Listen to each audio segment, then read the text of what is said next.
Hey there, it's Sam. I'm making this quick video here on Friday, and I'm talking about what's coming up in the next few days. It's actually really cool stuff. We have the Moon has now joined Jupiter in Aries, so Moon-Jupiter conjunction is really powerful for bringing hope and wisdom and optimism and good teachings.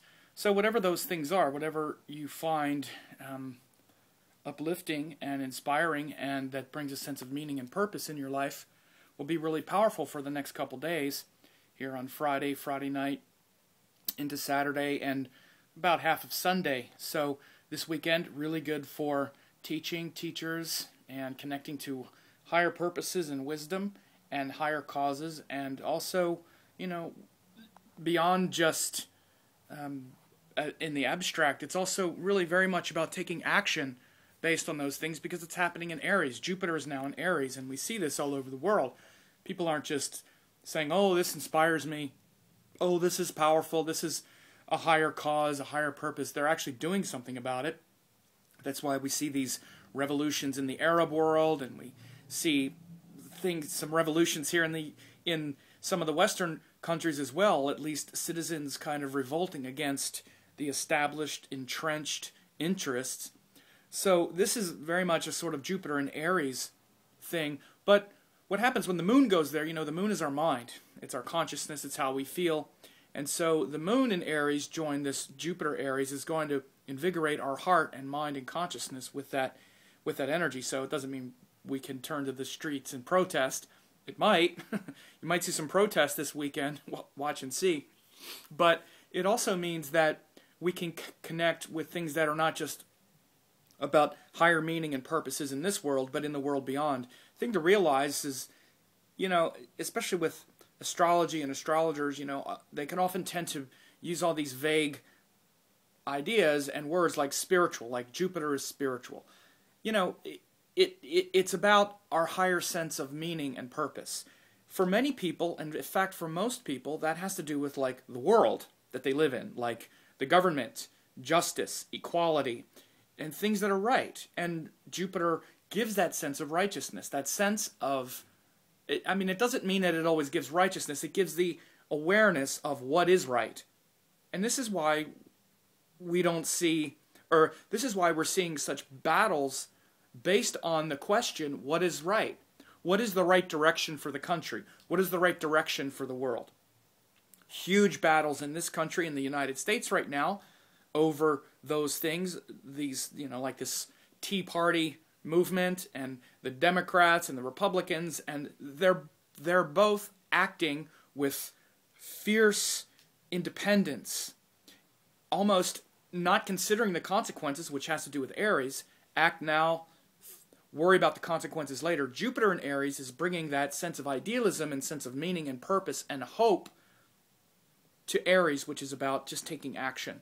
So, of course, this translates into what you would call spiritual matters, where it's not good enough anymore for you to just, let everything just sort of work out. Jupiter goes into Aries and wants to take action based on these principles, based on these philosophies. Jupiter is really philosophy. You can think of it as the abstract nature of the mind, because abstractions are what inspire us. This is why Jupiter is also related to wealth. Wealth is an abstraction. I want to be wealthy. This is a Jupiter notion, because it's a way that we expand. It's a way that we grow. The way we expand and grow materially is through wealth. The way we grow and expand in the world is through wealth. The way we grow and expand, spiritually is through our higher philosophies. Many people's philosophy and sense of meaning is get a lot of money. It is a philosophy. It's almost like a religion. This is why they say God or money. You're either pursuing one or the other. And it is a false choice, because after a while you realize they can come together. And that's what a lot in this world are now trying to do, is to align their sense of hope and their sense of value and their sense of growth and expansion with the money and the monetary reward as well. And that's when we feel like we're flowing in harmony with our deeper nature, when there's not this kind of schism that has to take place in order for us to feel like we're earning our money based on something that's in harmony with our soul purpose, with our soul's purpose. So this is what Jupiter in Aries is about anyway. It started in the spring, end of April. The moon has joined that this weekend. But not only that, the sun just moved into Leo. So Leo is the sign of the king and the part of us that is almighty and powerful in truth. The sun is the Paramatman, the supreme self, which is really the non-localized self. And the truth of that non-localized being within. The truth of the localized being, which is your incarnation in this lifetime, that is found through the ascendant, the rising sign, and that ruler. So like if you're a Taurus, your truthful identity in this lifetime comes from Venus, and that reflective power of Venus, which is expressed through Taurus. That's in this lifetime. But the Paramatman, the sun, is still the supreme self. In a highest sense, but in the worldly sense, it gives us the confidence to act through that sense of integrity, that soul integrity, that will not be that will not be deterred just because something is hard or unpleasant or might ruffle a few feathers, or mainly because of our lack of confidence that we can't live that big, that we can't have that thing that we really want. Most of the time in life, when I talk to people, and over the thousands of readings that I've done, people that are really confused have fooled themselves into thinking that they don't know what they want. Everyone knows what they want. What happens, though, is that because we don't think we can have it, we stop even trying to go for what we want. Instead, we start going for things that we think we can have. Well, I can't live that big, so maybe I can have this and I can have that. And none of those things really captivate our heart at all. We're not really motivated by any of them. And then people wonder why they tell themselves, I don't know what I want to do. You do know what you want to do. If you're not going for it, it's because you don't think you can have it. Because you don't think you can live that big. Maybe you're surrounded yourself by people who reinforce that. You know, there's a big thing in life where we're afraid to live bigger than those around us are defining us.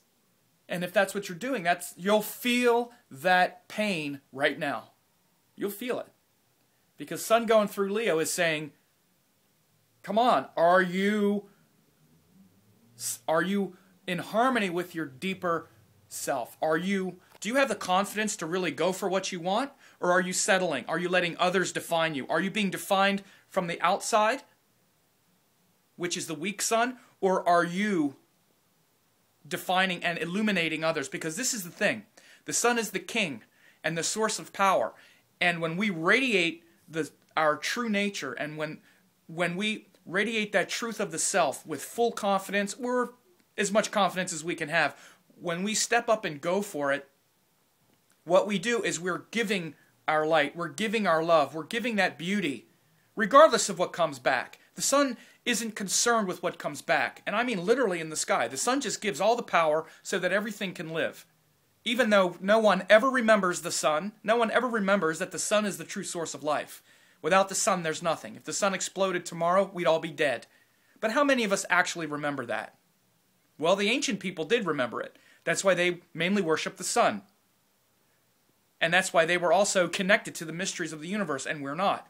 Regardless, the sun doesn't demand that we appreciate him, respect him, remember him, or anything. He's still going to give, because that's the nature of the sun. And you is to give. Is to give love, to give beauty. The sun is the absolute beacon of generosity. All this stuff that's said about the sun, that's said about Leo, so much of it misses the mark. Misses the core essence. The core essence of the sun, the core essence of Leo is giving. And you want to give. And the suffering of the sun and the suffering of your deeper soul nature is when you don't have the confidence to give. And instead you settle for things that you don't really want because you don't have the confidence to go for what you want.